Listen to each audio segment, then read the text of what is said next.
Manny, what's your role there at Consensus? I'm the community manager, so I work Cool. alongside Sammy and for all events and things like this. Super fun. So I get to have fun all day.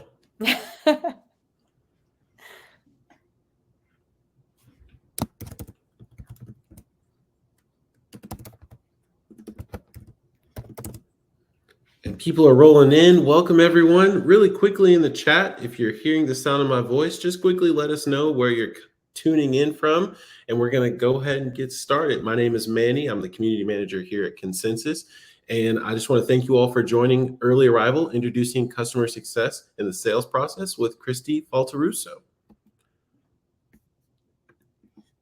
DEMOFEST is presented by Consensus. Consensus is leading the world into the new era of demo automation. Our platform gets your buyers what they need when they need it.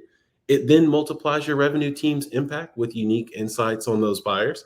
As a result, you'll see faster close times, larger deals, and higher close rates. You can learn more at goconsensus.com or view the automated micro demo at the link on the Docs tab on the right of your screen. We encourage you to participate with us in that chat. Tell us where you're from. Throw some questions in there. By clicking on the chat function, you're going to be able to engage with us as well as other attendees. Throughout the session, you may see a few polls. We want to encourage you to give us your feedback because it's very important to us. And our speaker is going to be taking questions. So at any time in that chat, you can ask questions or you can click on the QA. And we want you throughout the session to ask your questions there. We'll get through them at the end of the presentation. And if at any time you're having some trouble, I want you to click on that gear at the bottom of your screen, and it's going to take you to a help document, and that's going to help you troubleshoot some of those issues. So now, without further ado, I want to introduce our speaker. Christy Falteruso is a distinguished customer success executive, recognized for her exceptional expertise in building and scaling, transforming customer success organizations within high-growth B2B SaaS companies. Try saying that 10 times twice. With a career spanning over 12 years, Christy has been instrumental in guiding numerous companies through the strategic redefinition of customer success, resulting in heightened retention rates, sustained revenue growth, and amplified customer advocacy. Presently, as the Chief Customer Officer at Client Success, a leading provider of customer success management solutions, Christy spearheads customer success, technical support, and consulting initiatives. In her current capacity, she continues to drive transformative outcomes, aligning her passion for customer-centric strategies with commitment to delivering unparalleled value. And with that, Christy, thank you so much for joining us today, and I yield over the rest of the time to you. Wonderful. Thank you, Manny. And you crushed my introduction. Thank you so much. Very kind, very kind. Okay, let's make sure we got this here. And great, it looks like we've got the right slide up. Well, I am so excited to be here today. I am really excited about this topic. So as Manny mentioned, my name is Christy Falteruso. I am currently the Chief Customer Officer at Client Success. We are a customer success management solution. So as you can imagine, I am working with customer success professionals all day long. And one of the things that we continue to still hear organizations struggle with is this collaboration between customer success and sales. And so over the course of my years in customer success, it's been my mission to try to continue to bridge the collaboration, the connectivity between these two organizations, because I do believe, and because I have seen the success, when you do this well, everyone wins, right? Your customers, your prospects, the business, and each team in terms of the individuals. So we're going to dive into this topic, and I've called it early arrival, right? How do we introduce customer success into the sales process, but do it in a way that is going to benefit everyone? So let's get started. What I want to talk about first is, this is something that I'm sure for many of you, if you are in the sales organization, or if you're in support of sales, or if you're in any SaaS organization, you kind of get a sense of some of these metrics. Now, this is an average that it says the average sales close rate in the software industry is about 22%. Now, this does range. So if you are selling into other industries, it may be higher, it may be lower, but it's important that we start with this number, and I'm going to explain to you why. Now, what if I told you that if you brought customer success into your sales process, that you could increase your close rate by 2 to 5%? Now, I want you to all imagine the value associated with that. if we think about in terms of revenue, right? Revenue per deal size over any period of time, let's say it's a month, right? We're analyzing the close rate per month. If I'm able to move that 2 to 5% because you bring in another team to help collaborate with you, to help articulate value for your prospects, you can increase that by 2 to 5%. Now, I'm not a salesperson, but if I was, I would absolutely be taking advantage of this, because who does not want to increase your close rate? Now, this could actually mean 1 to 3 additional deals per quarter right now. And I'm doing some back of the napkin math here. Right. I'm kind of like analyzing the close percentage rates. I'm looking at this over a period of time. Now, if you have 1 to 3 additional deals per quarter, and let's say your average deal size is $50,000, right? That's not an insignificant amount of money. Now, again, if I'm a salesperson and you're telling me you've got a surefire way for me to bring in anywhere between $50,000 to $150,000 more revenue per quarter, I'm interested. Now, the interesting thing here is that we do see so many teams who, despite these numbers, and I'll talk about it through data all the time because I do believe that data sells. Despite these numbers, there is still pushback on why these two teams cannot collaborate, why there is resistance in bringing customer success into that sales process. Now, like I said, I've been doing this for a very long time. I've had some of my closest friends in sales organizations. Yes, and it can happen. You can build friendships between customer success and sales. And I hear the same thing all the time. And I'll tell you, I had a similar conversation with customer success professionals in another webinar I led. It was a similar talk track, different positioning, because customer success can also be resistant to this. So I asked a lot of sales teams, and I'm like, why wouldn't you bring customer success into this sales process? Now, I've heard a ton of different reasons, and I can relate to all of them. I would say the 4 that I'm going to talk about today, though, are the most common themes that I hear from sales teams about why they are not interested in bringing in customer success. The first one, if I bring in customer success, it's going to slow down the sales process. I can't deny that. In some cases, introducing another step in a very efficient sales model, yes, it could slow things down. It is possible. But now, in the same token, if you are introducing customer success into the sales process to combat some objections or some risk, right? Maybe there's competitive conversations where customer success can be the differentiation. Maybe in those cases, you actually accelerate it. But I am very empathetic to this, introducing other steps, trying to logistically coordinate conversations with folks who are super busy. It could absolutely slow things down. The second thing I hear often, customer success managers have a tendency to overshare and create risk in the deal. Again, I've been around a long time. I have to say, I've seen this too, right? In customer success, we oftentimes operate in a very honest framework, right? We want to make sure that there is no ambiguity. We want to be honest and transparent with our customers. I think sometimes what's lost on CSMs is, we're not in sales, and sometimes they don't realize that too much information up front could be prohibitive. This requires some coaching. It requires some training and enablement. But yes, I do believe that in some cases, customer success managers and their tendency to overshare could absolutely create some risk we've got to mitigate. The third thing I hear, and again, I love this because it does show some empathy, especially now. I would say over the past couple of years, we have seen teams, especially customer success teams, contract in size. Sadly, we're still seeing layoffs all the time in organizations, especially in SaaS. And so customer success managers, our bandwidth, it is limited, right? We've got smaller teams being tasked with either doing the same amount of work or even more work in some cases. So I hear from sales teams, we don't even have enough CSMs, right? They're just too busy. They can't join these calls. They're barely managing the calls they have with customers. How can I ask them to go join calls with prospects? Or maybe there's even pushback from customer success leadership who's saying, no. My team's at capacity. There's no way that we can take on more. We cannot be added to these calls. I hear this a lot. And the fourth thing that I hear, and again, super empathetic to this, when CSMs are on the call, conversations get super technical. It's very easy for a customer to start asking, or I should say a prospect rather, to start asking very specific product-related questions. And when these questions come up, the CSM's tendency sometimes is to start answering right away. right? We lose our intellectual curiosity about asking why and really digging deeper with the prospect and offering higher level strategic responses. We get into this little rabbit hole of product related answers that do take us down this technical rabbit hole. So when I hear these things from sales reps, I'm absolutely like, you know what? I throw my hands in the air and I'm like, you have a point. But I have to tell you, these things should not be prohibitive. They should be addressed. These are all fixable things. These are all things that with some collaboration, alignment, proper communication can all be managed effectively. I think the challenge is that we are not being proactive in how we approach this because we're not recognizing the intrinsic value of having this collaboration up front in the sales process. So I tell teams, I'm like, yes, okay, great. These 4 things are real. I've seen all 4 of them. Heck, when I was an early CSM, I probably was like, I was probably responsible for some of this. I got to be honest.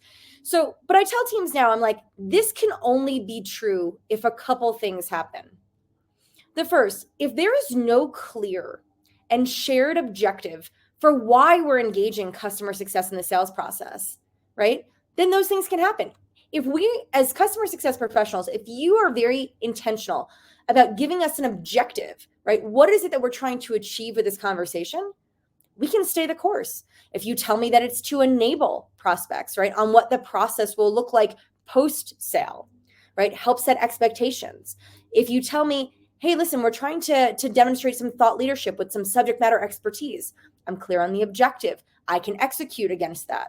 There are ways for us to formulaically approach it. Now, that's the challenge, though.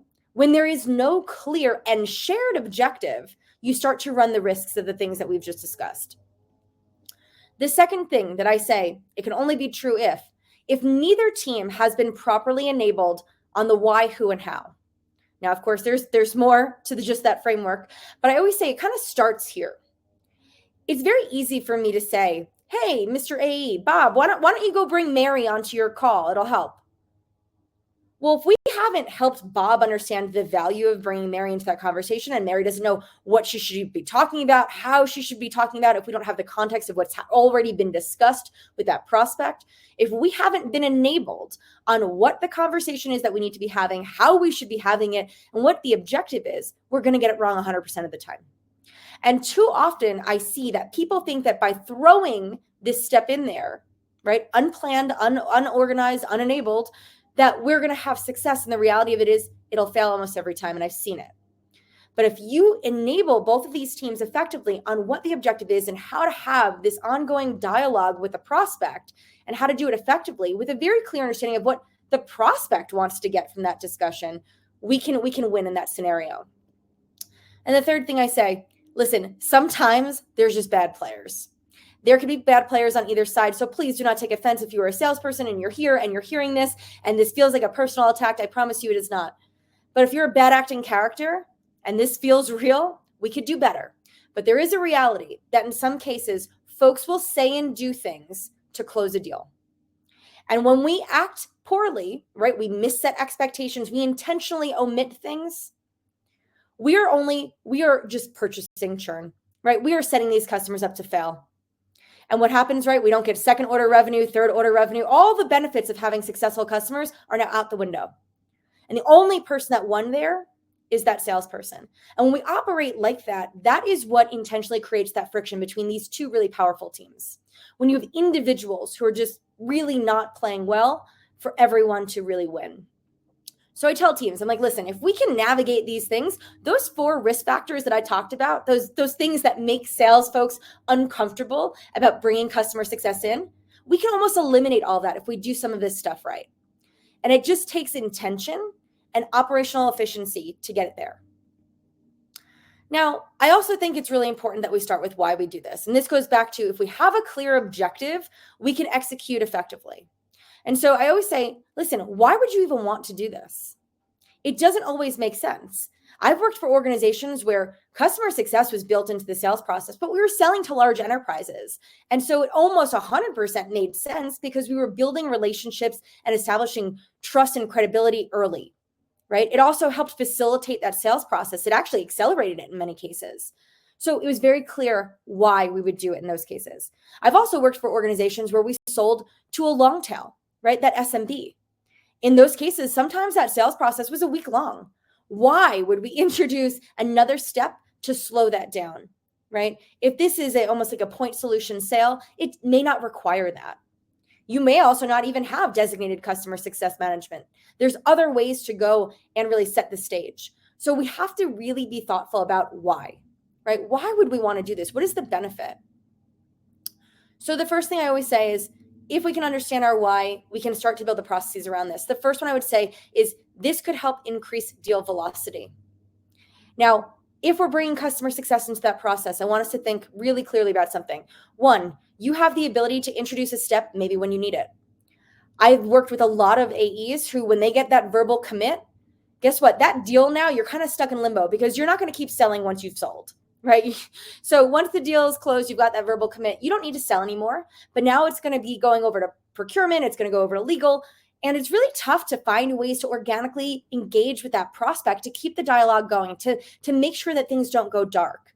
And bringing customer success into that process is really organic and natural. It's like, Mary, this is so exciting. We're so thrilled that we are the vendor of choice for you. We'd love to start some of this early process with you by introducing you to your customer success manager, starting to get your data together, right? Like whatever it is that we can do early to facilitate, again, these conversations. So could this increase your deal velocity? Could it make your deal size bigger, adding more value? I've seen a lot of AEs close deals where we're waiving the cost of onboarding. Almost every time I look at a deal, I'm like, oh, why aren't we charging for onboarding? Oh, well, we waived it, right? Because there wasn't real intrinsic value to the customer, the prospect rather, of why we would be paying for that. But if you had a customer success manager on that call that really walked that prospect through everything that happens through onboarding, how we consult with them, how we provide strategic guidance, how we make sure that they are not even being just like trained and enabled. We're doing that end user training. We're helping them through change management. All of a sudden, we've painted a picture here of real value. That could increase the deal size, right? Because you're now assigning value that is now clearer to the prospect that customer success brings. So it's not even just increasing the deal velocity, but it could be other things like the deal size.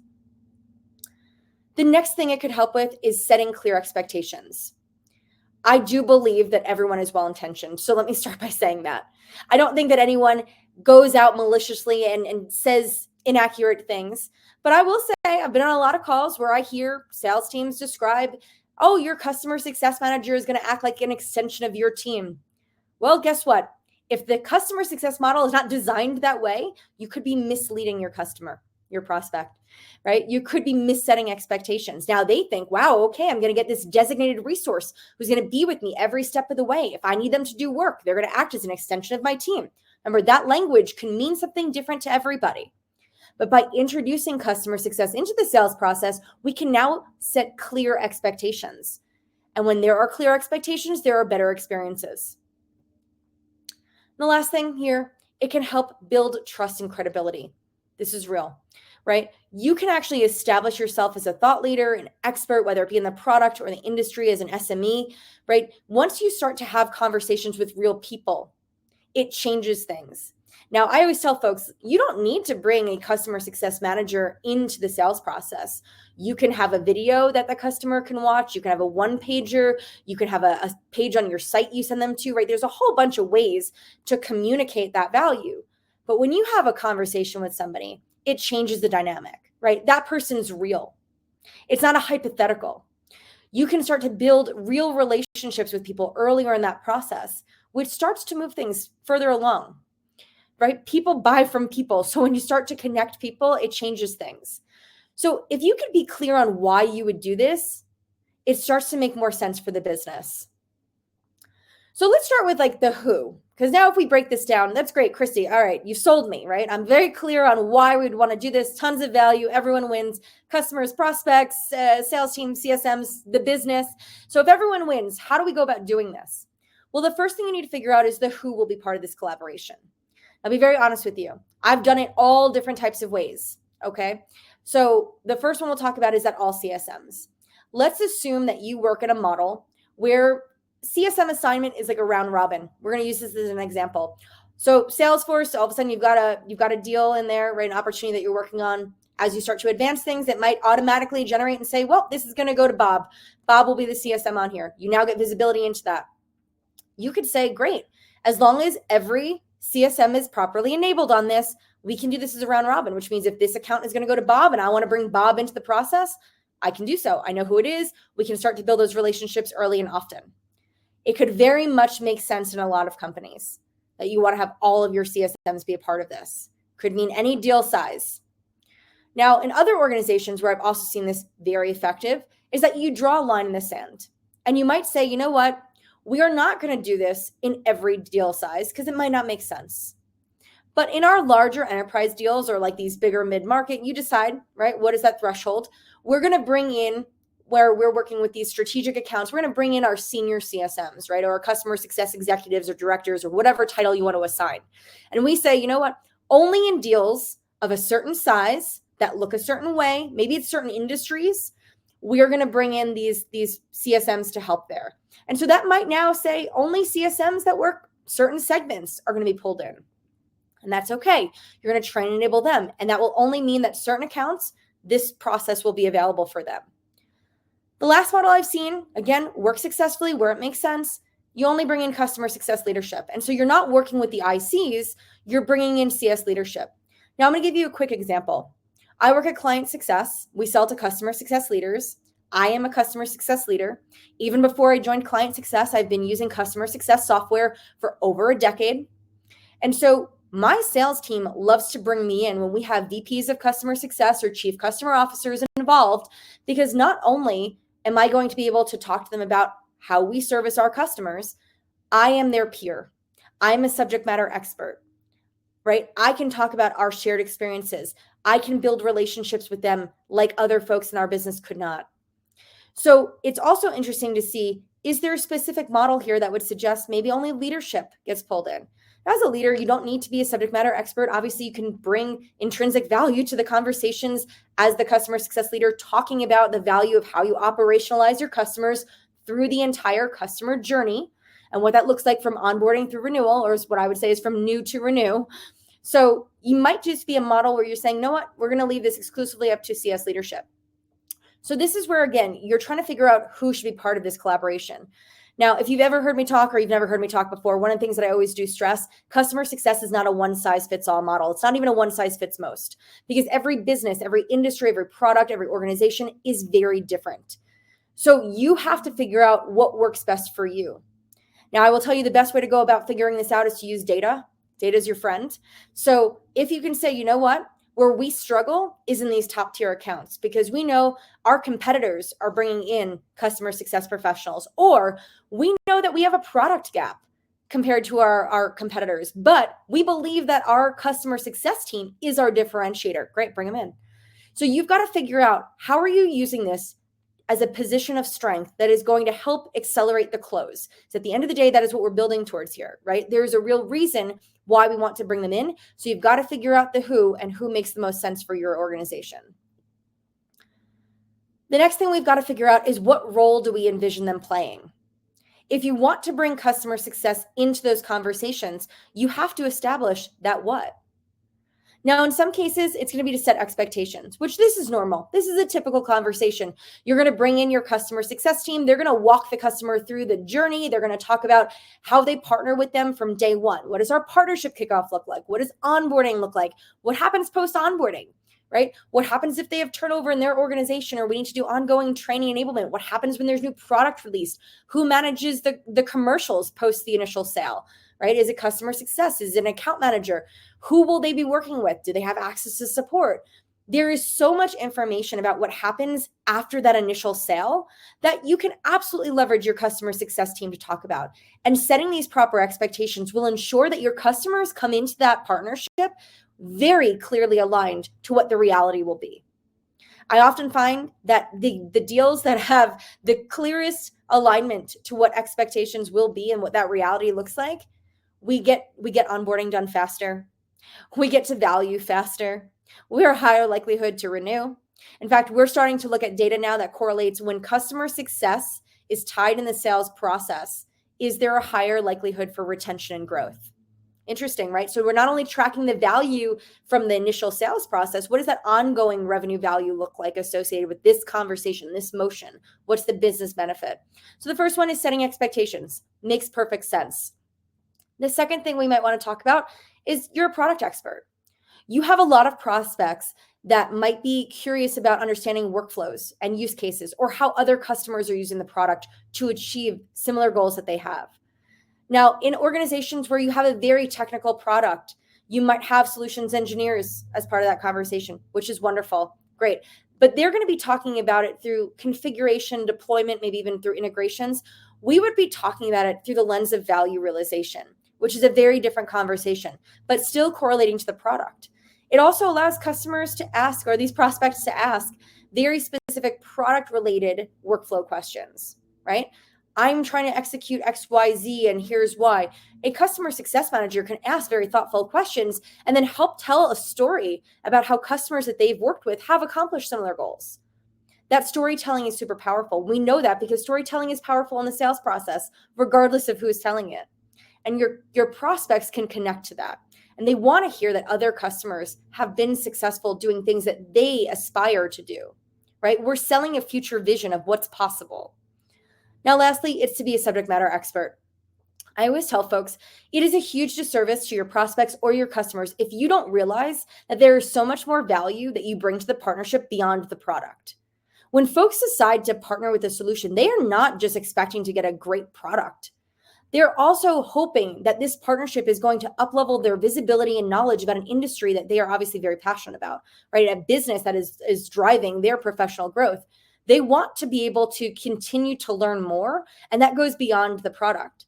Now, I've seen a lot of really great dialogue happen about, what is the industry, what's the trends, what's on the horizon for this, or what do you see other customers building towards, right? Or what do they focus on, or what are their priorities? These are organic conversations that come up from a lot of leaders that we partner with. So it could also be that we want to bring customer success in there to facilitate these dialogues as a subject matter expert. Now, don't forget, when you do that, you're building trust, you're building credibility. It establishes yourself as this credible resource, right? As customer success professionals, our goal is to become a trusted advisor. We don't get that on day one. You have to earn that right. And only your customers can tell you when they view you as a trusted advisor. So please don't ever introduce somebody as a trusted advisor. That is an earned, very hardly earned role through the lens of your customer. We can do that, though, through having these conversations around the industry. So that's your second thing. You've got to figure out what role you envision them playing. The next one here is, how do you want them to engage with your prospect? Now, a very common one is you're going to have a joint call with the AE. This is pretty standard, right? Mr. or Mrs. Customer or prospect, you've got them on a call. I'm going to bring in the customer success manager. Here is so-and-so. They're going to be working with you, or they are a part of our team, right? It might not be the exact person that they're going to work with, but it's somebody on the team. That way they can get a sense of just who, the type of the profile, what kind of work they'll be doing. So this joint conversation can work really effectively. I will say with the caveat that you have to have very clear roles and responsibilities. You can't just both show up and expect to have a wonderful dialogue. Each member of that call needs to understand the role that they're playing in order for that to be effective. You have to make sure that you're not undermining anybody, speaking over anybody, speaking for anybody. So you want to make sure that in that dialogue, right, you understand what's the role of the AE, what's the role of the prospect, and what's the role of the CSM. As long as you're all clear on that, that joint conversation can be really effective. The next type of call you might want to facilitate is a one-to-one call with the customer. This means the CSM and the customer alone, without anybody from sales. Now, I've heard salespeople panic about this and no, I need to be there. This is my deal. It's my relationship. I don't know what the CSM is going to say. I want to hear what the prospect's going to ask. Sure, all valid concerns. But what I'm really hearing here is that you don't trust the CSM. Let's be honest. If you trusted them, you would have no problem just saying, yeah, here you go have a call with the customer, the prospect. So this is really important. If you want to establish trust, credibility, and actually learn more from your prospect, facilitate a one-to-one conversation with the CSM. Now, I'll tell you, when I get on calls with prospects alone, right, where I don't have the sales team there, we uncover so much more that the sales team didn't know about. I'm going to ask different questions, right? Inherently, because I think about things differently than the sales team does. I might uncover new opportunities, new risks, just things that the sales team doesn't. We're also having a different conversation with the prospect because I don't have that ulterior motive that a sales salesperson has, right? It is very clear. Listen, we're not in charity. We're not giving things away. You're a salesperson. You're here to sell. Makes sense. It's okay. You're not in trouble for it. But when I don't have that as my motivation, I always tell my prospects, listen, I want you to be wildly successful. I hope that can be with me, but if it can't, I wish for your success regardless. When I make that the mindset, and that is how I approach the conversations with these prospects, all that other stuff goes away. They're more open, they're more vulnerable. There's authenticity in the conversations that we're having, there's more transparency.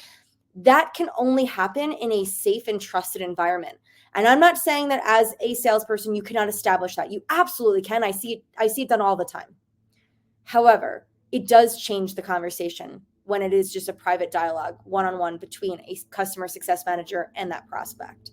So just if you can establish trust and understand that the CSM has the same vested interest in the success of this conversation as you do, and you're all on the same page about what to do, what not to do, what to make sure that we're anchoring on, kind of if we're clear on how we want to get there, let that conversation organically take place. I guarantee you we'll learn so much more. We'll probably be able to get ahead of some of the risk in this deal. We'll also likely be able to maybe even facilitate a faster close. Lastly is in-person versus virtual. I have to tell you, when I started my career in customer success, one of my favorite things to do was go on the road with the sales team. Favorite. Now, listen, maybe I should have been a salesperson. That's a internal conversation I have to have with myself one day. But I loved being part of the sales process. You want to know why? Because there was something I just loved about being part of a winning team. When I was chosen by the sales team, by our leadership team, to go and be a part of closing some of the biggest deals we had in the company, it showed that they trusted me, they respected me, they valued my contributions to the business, they thought I did great work with the customers I had. You can drive so much more value in person. And I don't think anyone here will debate that. There is something real and different about being able to do these things in person. Now, I get it. Everyone is still now working from home. Not everyone's in an office. There's budgets, there's travel constraints. I get it. But if you're selling to large enterprise organizations and you're selling multi-$100,000, $1 million deals, guess what? Go see them, please. I'm sure if there is a deal out there that's $1 million plus, I think that everyone's going to be okay if we spend a couple $100 to go get people to go be there in person. I will tell you, if you bring your CSM along for that ride, it changes everything. A good CSM is going to add so much value to that conversation if they are empowered and able to do so. I loved that. I closed some of the biggest logos because I got to be a part of that. And the sales team celebrated me. And they loved the value that I brought there. It was different. It was we had different dialogues, different conversations than the sales team could have. Now, obviously, there are virtual conversations that go just as well, right? Obviously, we're all closing business every day, many of us over Zoom. It happens. So we know that there is still a possibility to do great work virtually. But you'll have to figure out that as an alternative too, right? So these are things to consider when we think about bringing in customer success to engage with your prospects. These are all things we want to consider, right? Do we want to do a joint call? Do we want to enable one-on-one conversations? Do we want things to be in person? Do we want them to be virtual? I will tell you, it was always a little awkward when we were doing deals in person and I had to dial in. So if the sales team is there, leadership team is there, they're all with the prospect and I had to zoom in, it created a different dynamic, right? We all know how weird that is, right? You can't hear everybody. You don't get to read body language. It's just not the same. So you just have to consider these variables and say, what's best for our business?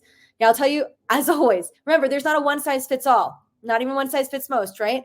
So guess what? You might say for some deals, the joint calls always. For other deals, maybe we facilitate that one-to-one. Maybe for your large enterprise, global strategic customers, whatever you want to call or classify them as, we're going to go in person. CS is going to come with us. You can do a combination of all of these things. I'm just trying to facilitate you and get you to think differently about what our options are, because there's not just one way to do this. So then there's this thing to consider, right? When is it appropriate to bring the CSM into the conversation? Now, I've seen some organizations build a beautiful process, and I'm sure if you are in sales, you are following a process, right? Very methodically, I'm sure. Well, the organizations that had customer success as a stage in their sales process did really well. right? Because sales, they anticipated it. They would talk to their prospects about it. How many times you get on a call and you outline for the prospect about what the process will look like as they continue to advance, right? You have your discovery calls. Maybe you go into a demo. Maybe you do a trial or whatever your stages look like. And then at some point, we're going to have you meet with a customer success professional who will walk you through the entire post initial sales life cycle. Great. You're already facilitating that. You're already planting that seed with that prospect early. So this could be a really effective way to do it, right? Where you're bringing the CSM into that process early and you're helping prospects understand how we can engage. The next way to think about this is after a verbal commit. And again, I mentioned this earlier when we were talking through some of these examples, but I see this all the time. I've got salespeople who are struggling to find ways to keep the conversation going outside of like, hey, just checking in to see how the contract's doing. Nobody likes that. Nobody likes to send that email or have that call. Like, it just feels like we're pestering people. There's no real value add. Your prospects don't like it. You're pestering them. But because you do need to make sure the deal doesn't slip and that you're forecasting this thing, you don't want anything to happen that you're not aware of. Too much time passes. I get it. So we want to find ways to keep the prospect engaged, but in a way that adds value, in a way that, it feels authentic and like, again, value add to them. So having customer success be part of that post-verbal commit, right? So your prospect says, you've been selected. We finished our internal review. We're going to move forward with you. Here's what happens next. We need to get that SO over to our legal team for red lines. Great. We're so excited. But outside of like where we stand in the queue of your legal team, especially if you're working with big companies, that could take weeks. That could take months. I worked with GE was one of my customers at a company. I will tell you, we were working on their paperwork for almost a year at a time. Like, it was crazy. So these things take time. How do you continue a dialogue there? This is a really organic and authentic way to just say, hey, listen, we're so excited to be moving forward with you. While we deal with all of that stuff, we want to start these conversations earlier with your CSM. Let's start by first having an introductory call. They're going to tell you about themselves, the role and stuff. Second call, we're going to start to just make sure you've got the right data ready and prepared. You can actually start a series of dialogues that don't require the CSMs to do a lot of work, because we also don't want to burden them early with work until that contract is signed. So you've got to find a great balance between the two. But if your prospect says it's you, let's find a way to keep that conversation going. Lastly here, it's when risk presents itself. I've seen this be executed really well and also really poorly. So I'm not going to tell you what it looks like. I don't know what good looks like in your company or what bad will look like in your company. Like I said, it's going to be different. But we've had a lot of times where we've been working with, a prospect. We know that they're doing a competitive evaluation. They're talking about, hey, listen, you know what? Your competitor offers XYZ. I know that's not something we talked about, or that's not part of your offering. In those cases, guess what? Your customer success manager can actually be part of adding value to that to combat risk. Let's say it's something about the product, right? It's these two features. Your prospect is hung up on these two little features. We see this all the time. It's so frustrating, right? It's like, why? We're not selling features. But you bring the customer success manager in and they start talking about how other customers that they work with, how they get this done without those two features, right? Like, oh yeah, like we hear that could be interesting, but all of our customers are wildly successful in doing the same thing. And, here's how they do it. A salesperson may not have that visibility. They may not have that context on what that workflow looks like. Your customer success team does. Now, all of a sudden, those two features that your competitor had, that your prospect was hung up on, your CSM just squashed it. You don't need to have those things, right? Maybe they actually start anchoring on the differentiators that you have. Where can they get value from your solution that they can't get anywhere else? Now that changes the conversation. It puts us in the power position.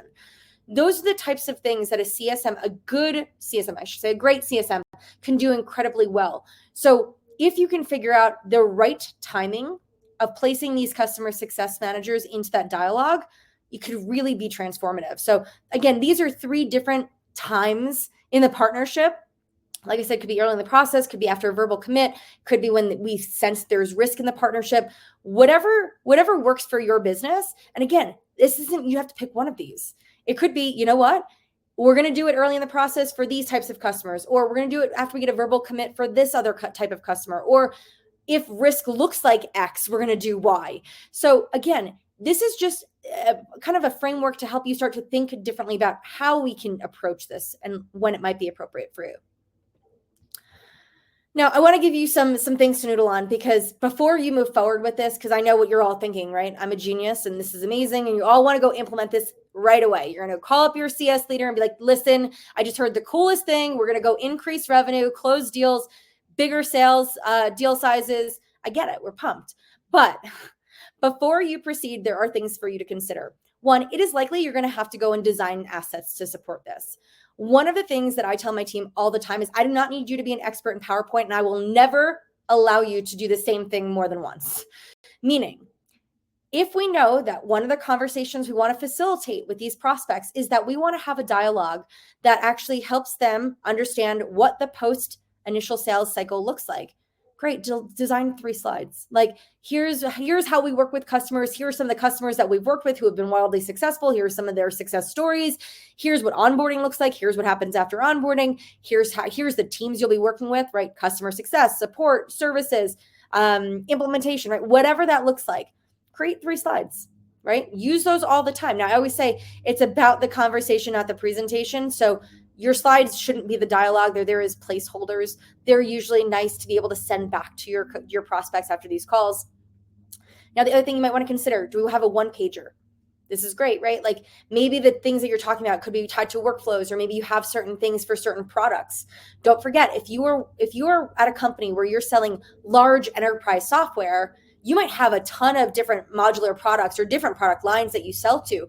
These CSMs could be talking about different things as you're selling specific things. So maybe you have documentation that helps support those. Another thing that I love, create videos, right? I see this all the time, so I know that it's out there. You can find ways to create small videos that can be personalized and sent off to folks. Great. If you have a CSM who was part of the process, have them create a little video that they can, again, distribute to other folks in the business. What I say all the time is oftentimes you're speaking to one person who's part of the decision-making process, but you've got a lot of folks that are influencing and ultimately part of deciding whether or not they're going to move forward. Give them something that they can distribute. If you have one person who's on that call, but 10 people as part of the decision-making committee, make sure that there are assets created that can be distributed. So do these things early before you start trying to figure out, we're just going to have these conversations, create the resources that will be helpful to you in scaling this process. The next thing is create a tracking mechanism to keep track of which prospects had a CSM engage in the sales process. You have to be able to track this, and you want to know why? Because we want to be able to measure the success, and we want to be able to give credit. So one of the things that we started doing a long time ago is, whether it was in the CRM or in other solutions, just be able to say, you know what, this deal, we had a CSM call, this deal we didn't. Start to analyze the data, right? Start to see where we had CS attached. Did it change the value? Did it change the timeline? Did it change the rate, the close rate on this? Like, also, it's super cool being able to have this to support lagging indicators. I think I talked about this earlier, but we love this data in customer success, because I want to be able to see, if I introduce customer success in the sales process, do these customers have a higher propensity of renewing, growing? Do they have a more successful onboarding because we set better expectations? Do I have a strengthened relationship with executive leadership in that account? It could possibly, right? I won't say it definitely will. It could possibly change the dynamic of so many things. So we want to be able to keep track of this, because we want to be able to understand not only the immediate or that kind of leading indicator, but the lagging indicator and the lagging impact. It's not just the impact we can have on revenue up front, but what is the impact we can have on revenue over time? And last thing I will say here is, before you proceed, you got to establish a benchmark, right? Where are we today? Where do we want to see this go? And then how are we getting there? Now, again, I'm big on testing and trying. I'm also big on saying, you know what, this doesn't work, try something else. You have to establish a benchmark here. Where are we today? And then how are we trying to move this? Figure out what works, because like I said, maybe it only makes sense to make these investments in large deals. Maybe that's where they see a real value. Maybe it doesn't make sense to bring them into mid-market deals. You've got to figure out what's actually driving the needle for the business, but you can't do that if you don't know where you're starting from. So you have to have an established benchmark, figure out all that data today before you start this, and then start to measure this over time. So those are my 3 pieces of advice on that. I love to leave people with a little kind of just recap on things to just note. First thing here, you got to start this with a dialogue, and that dialogue starts at the top with CS and sales leadership. Now, obviously, it could be initiated from individual contributors. I love a salesperson who's excited about partnering with CS. I love CSMs who are excited about partnering with sales. So it's great if you find individual contributors who are pumped about this process. Awesome. But what I will say is change does start at the top. You do need to have leadership buy-in that says, yes, this is something we want to invest in, testing or trying now, and here's how we can approach it. Alternatively, listen, we've all got priorities, and this might not be a priority today. Doesn't mean it won't ever be a priority, but you've got to really figure out where can we slot this program in, given everything we have going on in the business. Now, obviously, like I said, you're going to test this. You're going to start small. This is the second item on here. You don't need to build a process and roll it out across your whole organization. In fact, I highly recommend against that because we want to test it. We want to see the effectiveness of it. That doesn't mean we're going to wait until we've built a big formal process and now we've got to roll this whole thing out. We really want to just focus on creating something small and testing it and iterating until we feel like we've got it in a good place. Now, what I love about this is creating a dynamic duo, right?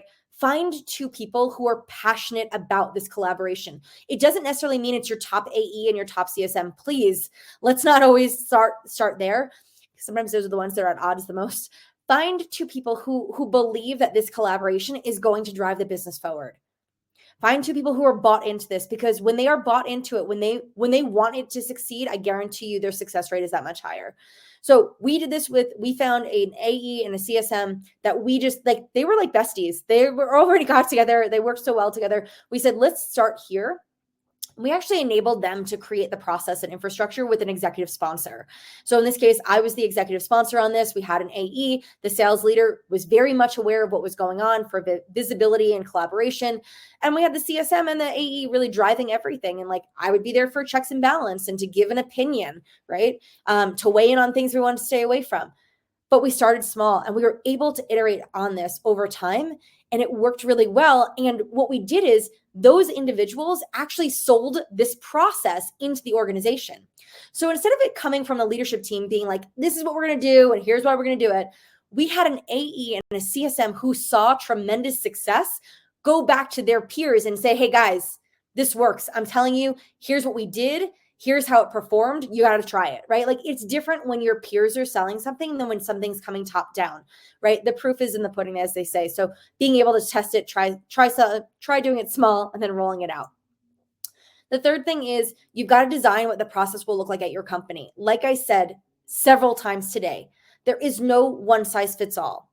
In fact, many of the things that I outlined here, maybe none of those flavors of what I walked through work for you for a multitude of reasons. But that doesn't mean you still can't do this. You've just got to figure out how to do it in your business.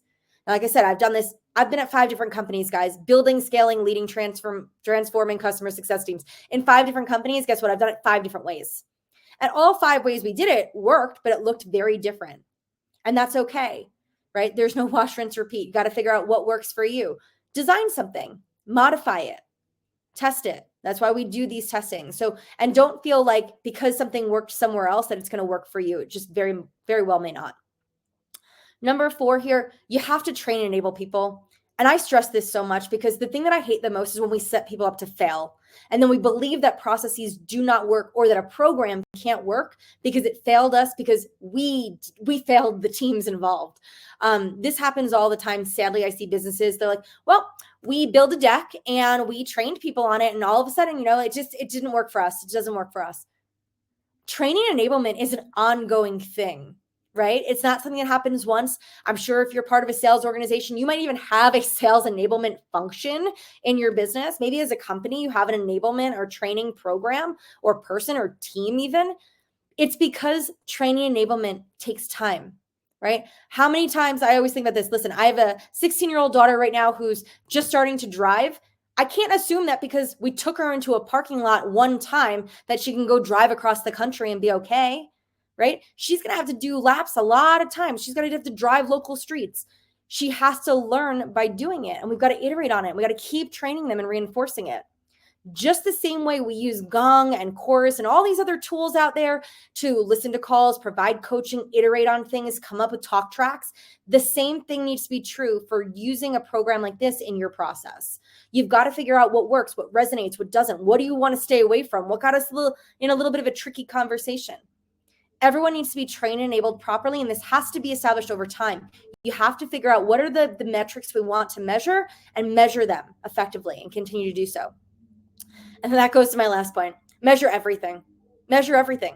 Nobody loves this. So I'm like, nope, you got to measure that. Measure the calls. How many calls did you have? I've also seen CS introduction into the sales process where we had to do several calls, right? One call was for the journey. One was product discovery and workflows. We also facilitated prospect calls with customers and considered that part of this exercise. So test all of those things. Try it. Does one person have a higher success rate? Is one type of conversation and dialogue more successful than another?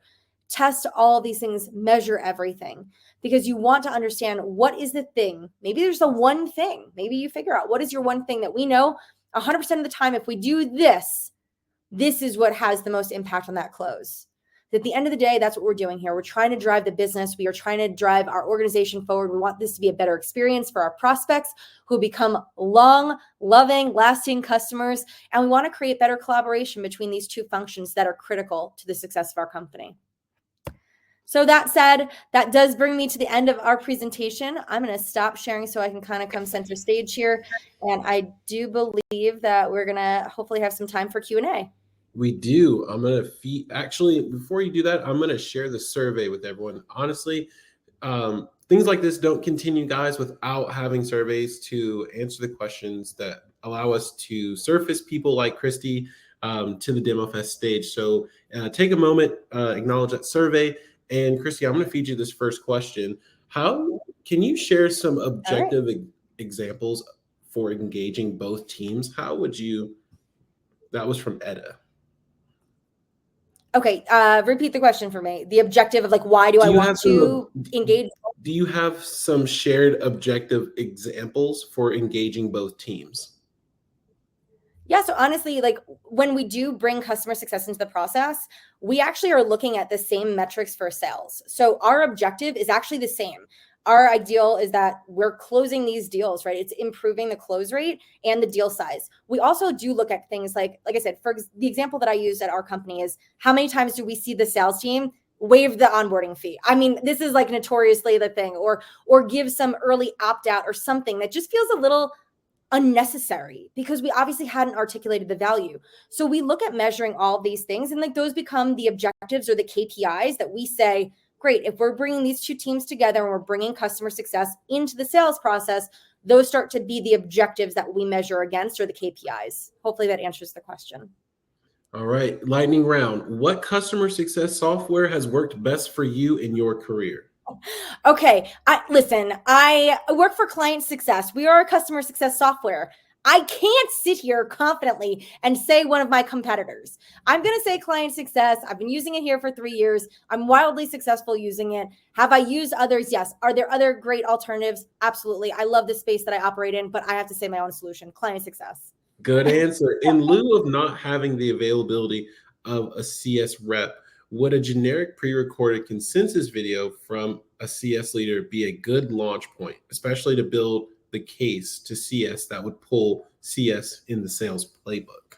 100%. Guys, listen, at the end of the day, we want to start with what you have. I always say listen, I have 2 nickels all the time, right? I got to rub them together, make magic happen every single day. If you don't have something, use what you got. So if you can make a pre-recorded video and distribute that, and maybe the conversation with the prospect is, hey, I'm going to send you some resources that are going to help you better understand how customer success will support you through the process. If you could take a minute, watch the video. I'm also going to share some resources with you. Once you've taken a look at that, I would love to just get some feedback on a following call with you. Great. Now you scaled that, right? You recorded the video once, you're distributing it, give them some resources, get some feedback. And guess what? For the salesperson, they also now have another organic touch point with the customer or the prospect. I keep saying customer, sorry, prospect at that point, because they say, I want to follow up to get your feedback and I want to have that conversation. You might have some questions. As long as the AE is prepared to answer the questions that the prospect might have, I think that you're all good. That kind of leads into the next question Dean has. What are some of the challenges you've experienced when you were experimenting bringing CSMs in early? Not training people on what to do and how to do it. I will tell you, like, that always a great learning. People need coaching. They need to know what is expected of them and how to do things. So you've got to train and enable. I will tell you, the most effective way that we've done this is me as a leader going onto these calls and actually recording the calls that I've led to give people a framework of what works really well, how to position these things, how to talk about it. So I will tell you, the number one way to fail is not to train and enable your people. The second thing to do is not have any visibility around tracking this. If you don't know that this is having positive impact, why would you continue doing it, right? Or what is the value to it? Organizations that do not track this maniacally, right? If you're going to do this, you're wasting resources. It's time. This is people. This is money in your company. If you're not tracking this and don't understand the direct correlation between doing this and revenue, huge missed opportunity. And also for CS teams, I will say, if you get pushback and there is some reluctancy, I'm like, no, we don't have the time, we don't want to do it. And CS teams can be a little fickle like that. This is a great way for your customer success teams to actually show their value and tie to revenue day one, right? CS teams every day I hear, oh, well, we're trying to figure out how to justify our value to the company or tie us to revenue.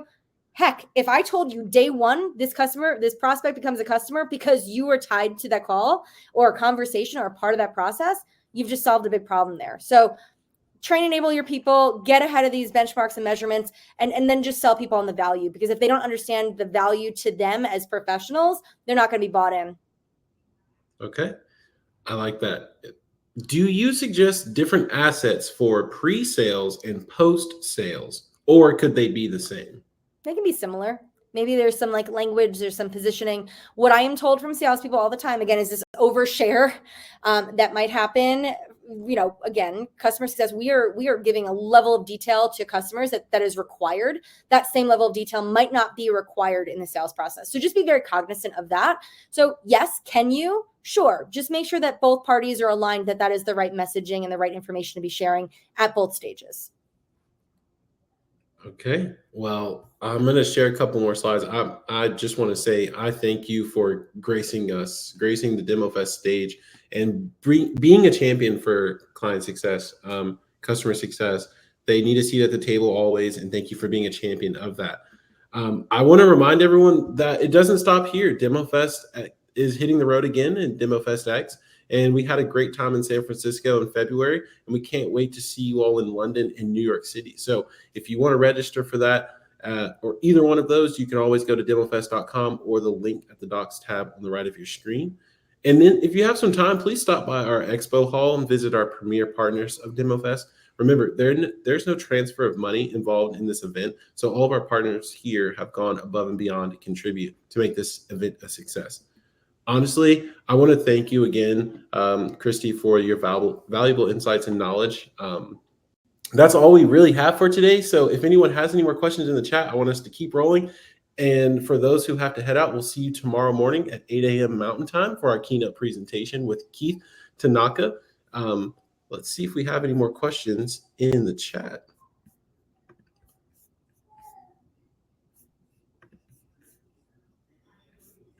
Give it a second. Everyone wants to see what happens in a production when there's like 2 minutes left and they're like, well, what do they do? We like each other, so we can just talk. But if anyone has any conversation, questions they want to ask last minute. Or if anyone has questions and you don't want to ask them here, or you test or try some of the things I put out there, feel free to follow up with me on LinkedIn. I love to see this. I think one of the things I ask folks all the time is if something I shared was cool, interesting, and you go and test and try it out, let me know how it goes, good, bad, and otherwise. I'm always very interested to hear how other organizations are seeing success with some of the things that have worked for me.